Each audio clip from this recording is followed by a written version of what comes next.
Maqaan keenyudha eessarraa dhufte? Maqaan koo Ganat Magarsaan jedhama. Asuma Adama kanarraa hin dhufe. Maaltu sii ta'e lafa kanatti maal dhugaa ba'uu barbaadda? Oolmaa Waaqayyo naaf godhe 2016 keessatti dhagni koo hin madaa ture. Osumaan akkasitti na dhukkubu 2017tti nan ce'ee 2017 ji'a 8ffaa keessa yeroo ga'u dhiita'uu jammare keessa kootitti dudda koo kanarraanis hin dhiitaa yeroo asii dhagna koo keessaa dhiita'u osumaanan immoo Waaqayyo maali anaaf si qofatu beeka ati dandaadha jedheetan osumaanan keessa kootti kana yaadu asii miti anin jiru Awwaash Arbadha. Achi bakka achi manni yaalaa dhukkubbii kee kanaan maal si jedha? Infekshinidha moo maazan kaansarii siin jedhan? Homaanaan hin jenne isaaniin dhaqee mana yaalaa garuu qoricha bichaazim jedhanii naaf kennan malee kana sannaan hin jenne.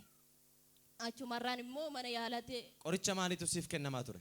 Kiniinii wayin naaf kennanii kiniinii isaan liqimsiinaan jedhanii nan liqimsee waan tokko gochuu didee kazaaniin baqqaachoo biyya sanii gara biyya kootti deebi'eetan waldaa nama Waaqayyoo dhaqee achitti nan kadhasiifadha.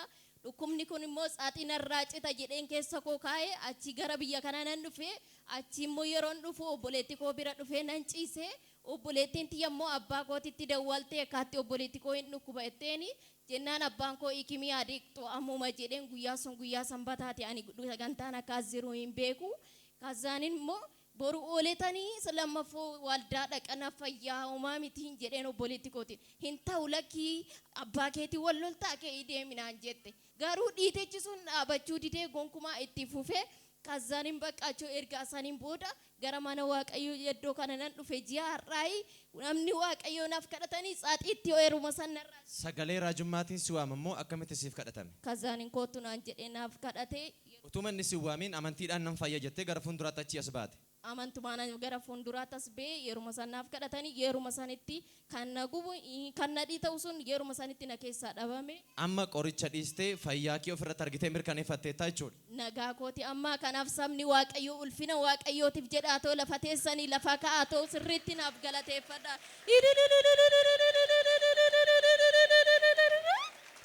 Baga Waaqayyo si gargaaree fiixaan baasiif haa ta'u.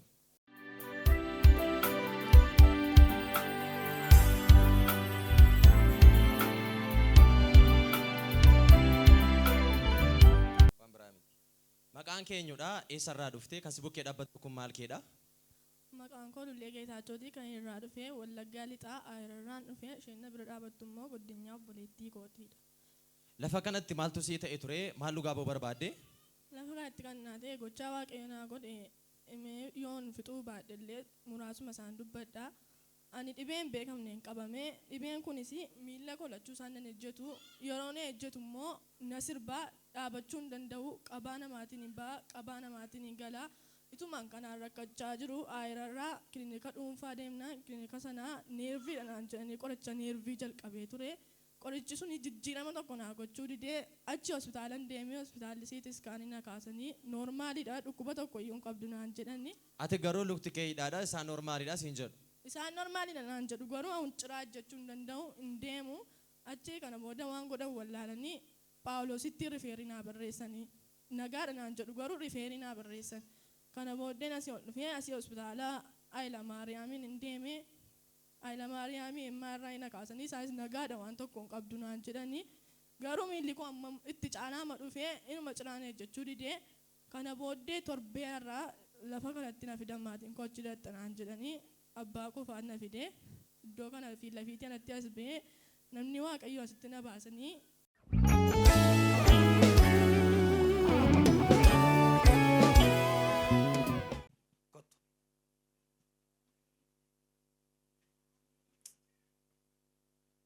Maal keedha? Warra na haadhaaf abbaan qabani? Qabdi. Maarri haatiif abbaan maaliif biraa badan?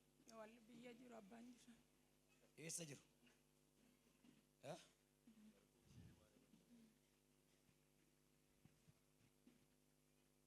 Mucaa bareedduu kana laalaa akka isheen itti adeemtu.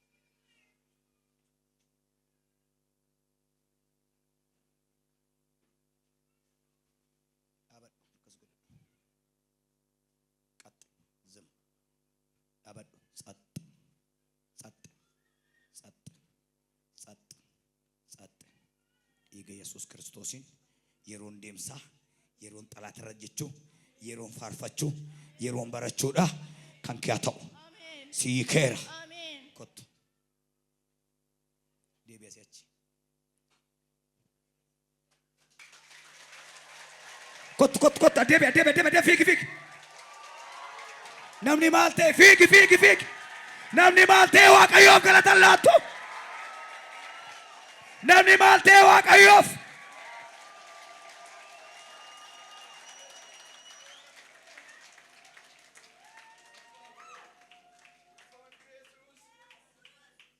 soba malee itti dabaluu malee akka itti hin deemne dhugaa waaqayyoo Dhugaa Waaqayyo. yaa Ayran fide Paulos tiri fedi godhanna inni achi fide septic paradise dadani ee maqaa ishee lule 12 bararti iftetti tolsi baraarti Eh. lulee kai kottu gaa deemi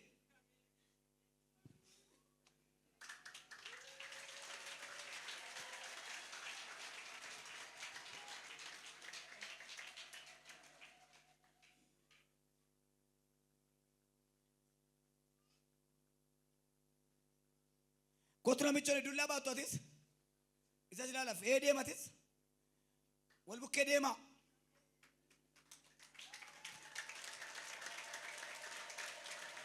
ኢየሱስ ያድና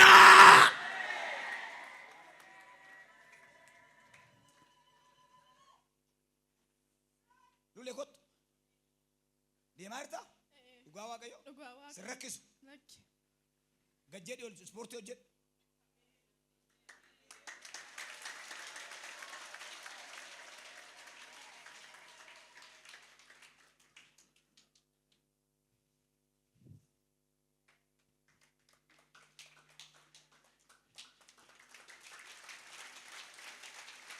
Haati babbaan keessa biyyarti barumsa jaallattaa meeqaffaa baratta 12. Naa kadhatanii yommuu sananii kame deeme normaalii akka duritti deeme galee kanaaf saba waaqayyoo umurii anatti isa hidhamuu na oshee siree irratti umurii ana hidhamanii taa'uuni waan ulfaataadha guyyaa tokko yoo ta'an ulfaataadha kanaaf lafa jirtaniiti ol ka'aatii waaqayyoon naa galateeffadha.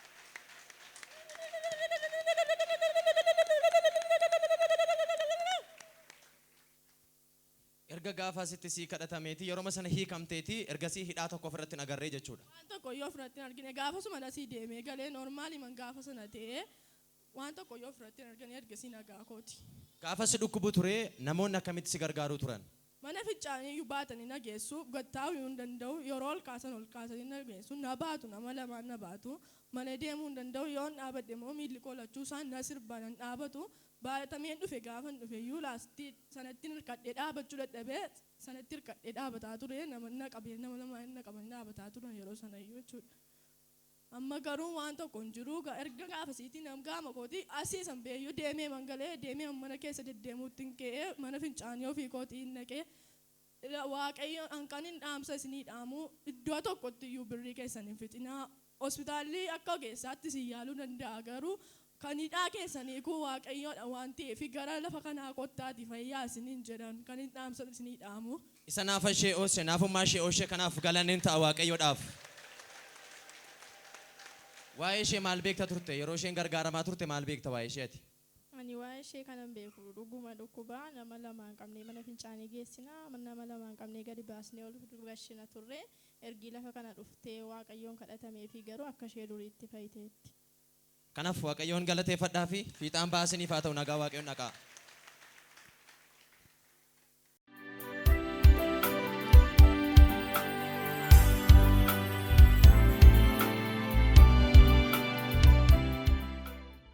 Maqaan keessan eenyudha? Eessarraa dhuftanii kan sin bukkee dhaabatan kun maal keessanii? Maqaan koo Baaruu Naggasaan jedhama. Kanan dhufe immoo Hawaash Malkaa Sa'aatirraa isheen na cinaa dhaabbattu tun immoo haadha manaa konkooti. Maaltu isiniif ta'e lafa kanatti maal dhugaa barbaaddu? Lafa kanatti Waaqayyo waan guddaa nuuf godhe. Innis maal jennaani daa'imman of harkatti qabannee amma dhaabbachaa ta'u jirru kun jechuudha. Bara 2017 ji'a 11ffaa aduu guyyaa 30 hospitaala seennee daa'imman kuni da'umsa irratti haati baay'ee irra ture isheenis immoo daa'imman garaatti baay'ee affanaman jee dooktorri gaafa dhalatan akkasuma immoo daa'imman kuni isheen kuni nagaadha isheen tuni garuu dooktorri akkas nuun jedheen jiraattu waan ta'eef tana fuudhatoo galaadha jedhee akkasitti erga akkasii nu dabarse. Isaan lakkuu dhalatanii turanii? Eeyyeen lakkuu dhalatanii turanii. Kana gubbaarratti gaafa dooktorri fuudhatoo galaa nuun jedhu anis kara lafa kanaa tan dhufe guyyaa suni guyyaa torbaffaadha akkasuma guyyaan sun guyyaa sagantaa fayyinaa lammaffoo waareen booddedha jechuudha galgalan dhufe daa'imman kana ishee wajjiniin hospitaalatti gatee tan dhufe kaalsiin isheedha kaalsiin qaba kaalsii ishee san qabee waardhee dhufe isaan garuu baasa nuun jedhan qoricha achi keessaa naa kennamu tokkollee hin jiru qoricha ni fuudhetoo bitu alaayin bita qoricha kana qorichi kuni naannoo birrii 3,300 kana keessaa yoo mafraatiin irratti badate ispaardii ta'a daa'ima kanaaf jettee gatii kana hin kaffalin jedhanii walitti nu qabanii yeroo itti nu wal mari'achiisan ture daa'imti hin jiraattu waan ta'eef qaamni daa'imman kanaa akka kana hin jirtu ture footoo qabeetan nu fa'ee footoon harkaa badhe akka caarraa ta'ee ashuraasii kana gubbaarratti kana laxxafee jira bifti ishee akkas kan jiru kun jechuudha turri hin jiraattu waan ta'eef daa'ima kana fuudhaa baasaa gaafa jedhanii waaqayyo gaariidha waaqayyo fayyisaadha waaqayyo lafa sanaa fuudhii baay'ee honaan jedhe dhufeen fuudhee galaan sagalee waaqayyo akkas jedha macaafa faarfannaa boqonnaa 27 gubbaarratti waaqayyo ifa kooti waaqayyo fayyisaa kooti waaqayyo jireenya kooti warri hamaa hojjetanii yoo natti dhufaniyyuu jedhee kutaa san keessatti sagalee waaqayyo haasa obboloota koo seensi bara 2017 bara seensi keessa yeroo suni bar dukkana gannatti jechuudha lafa sanatti waaqayyo sagalee asitti naa bahe daa'imman kana fidee ta'u Gaafa dhuftee mallattoo maalii qabattee dhuftee namni waaqayyo kamitti sii kadhatan? kaalsiin qabee ta'u dhufe kaalsaan gubbaarratti akkuma dooktorri naan jedhe namni waaqayyo akkas naan jedhe daa'imti kuni daa'ima jiraattumati waan ta'eef infekshinii kaansarii naan jedhe infekshinii kaansariin kun immoo namni guddaan nurraan dandamatu waan ta'eef otoo daa'ima fayyaa qabdan kana gaafa irraa fuudhan oksijiin irraa gaafa fuudhan jiraachuun daa'ima kana oksijiinii ho'a sana ho'a fi oksijiinii keessa jiru san gaafa keessaa buusan daa'imtiin duuti waan ta'eef dhagni daa'ima kanaatillee akka kanan turre yeroo sana jechuudha kutaa kana lafa kana iddoo aarsaa kana dhufee gaafa namni waaqayyo naa kadhatu jijjiiramni guddaan ta'e obboloota koo daa'imtu kuni fuula keessan duratti qabnee kanaa banne kuni si'a sadi duute si'a sadaffaan gaafa dhufu lafa kana gaafa dhufu galgala qophaa daa'imtii teechan bakka ishee dhuma gaafa nuun jedhanii waaqayyo jedhe hundumtu sirriidha waaqayyo garuu hin jiraate naan jedhe malee hin duute hin jenne waaqayyo erga jedhe yaa ta'e guyyaa sadaffaa san gubbaarratti daa'imti du'aa hin kaate deebitees dhagni isheedhaas fayyaan ishee guutummaatti hin jijjiirame dooktoraaf illeen iyyuu raajii ta'e jechuudha waaqayyo waan guddaa akkasii kana naaf godhe waaqayyoon naa galateeffadha waaqayyoon naa galateeffadha inni rakkate inni dhiphate inni lafa rakkinaa ture namni waaqayyo isaaf waan gaarii godhe otuu lafaa ka'ee guddaa isa samii gubbaarraa yeroo rakkinaa namaaf hirmatu iyya namaa kan namaa dhaga'u wawwaannaa namaa kan namaaf dhaga'u isa kana galateeffatu Amen. Amen. Akkuma naaf ta'e isiniif yaa ta'u. Isiniif. Amma daa'imni kee nagaadha fayyaa taatanii lamaan isheeyyuu isheen duuti jedhamtes qabattanii dhuftanii jechuudha. Ishees qabannee dhufne akka caarraa ta'e torban lama har'aas jechuudha. Daa'imoo kana gara hospitaalatti harkaa dhukkubsatteen seessisee ture.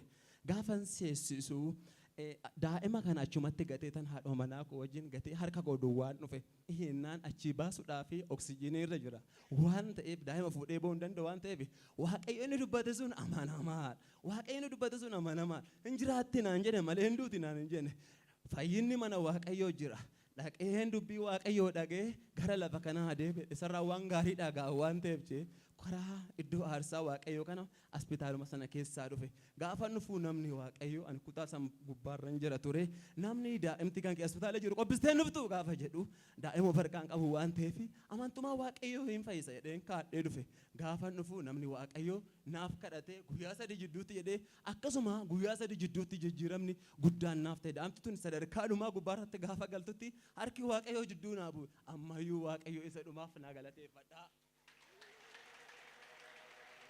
Du'aa jiraachisu kanaaf galanni guddaan hin ta'ammas waaqayyoodhaaf. Baga waaqayyo isin gargaaree fiixaan baasaniif haa ta'u milkaa.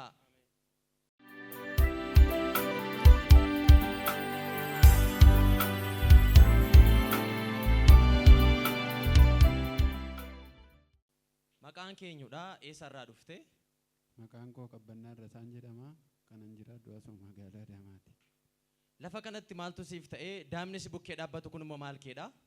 Lafa kanatti kan naaf ta'e daa'imni na bira dhaabbatu kun mucaa kooti.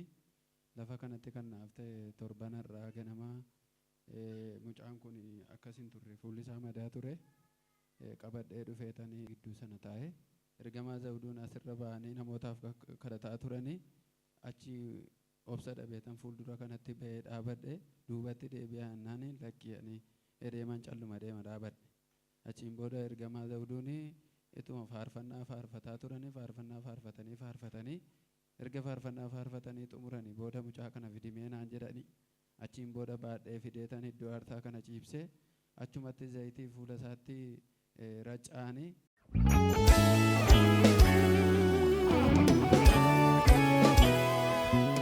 Kaa'e lafa ciibsi.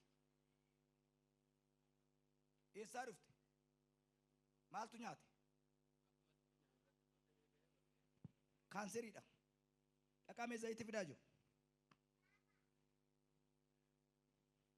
Ilaala waan mucattiin taate.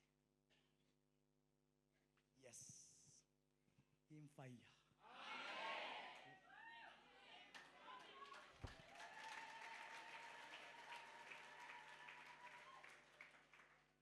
Dur namarraan dhageenye garaa koo na beekaa. Utuu moggaa goodaa ciisuu na waamte maleessa. Waanan dubbadhu namaaf gaaffiidha naafoo deebiidha. Dogoggoreen beeku Waaqayyo sirriidha.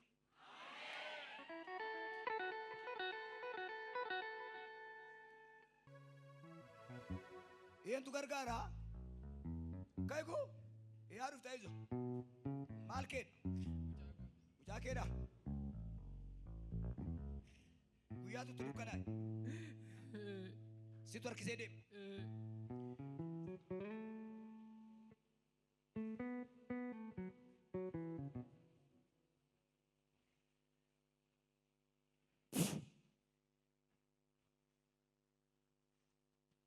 Ijaa baname kaanserii bira darbi. Yes. Yeroo namni fayyu waatu akka na godhu. Siyaa godhu Yesus. Jaaladheemni ayyees kan jedhu Ingilizii bareemini waatu akka na godhu. Gaafa san akka jalaa ba'uu tayyesedha. Afayitee agaltuure? Ilaaltee? Utuu namni hin qabin?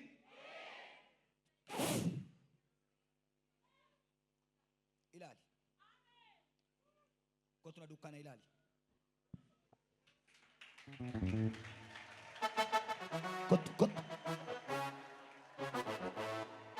Kottu. Galateeffatu Waaqayyoon. Ingalu duuti mana koo ingalu duuti.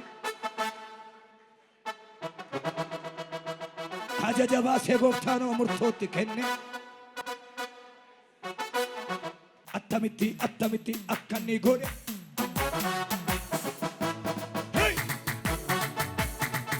Eddasii booda hin fayyaa homaayyuun ta'u naan jedhanii. Kuni guyyaa kam ture?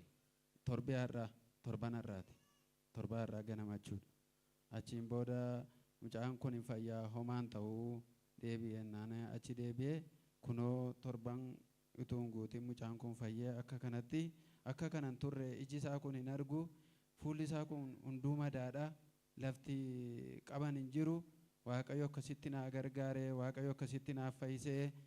Torbeema gidduutti jijjiiramsa akkasii qaamni isaa gogaan isaa fayyee iddootti deebi'ee jechuudha. Eeyyee. Isa madaa malee fayyisuu kanaaf galanni ta'a Waaqayyoodhaaf. Baga Waaqayyo si gargaaree nagaa Waaqayyoon dhaqe fiixaan baasiifata.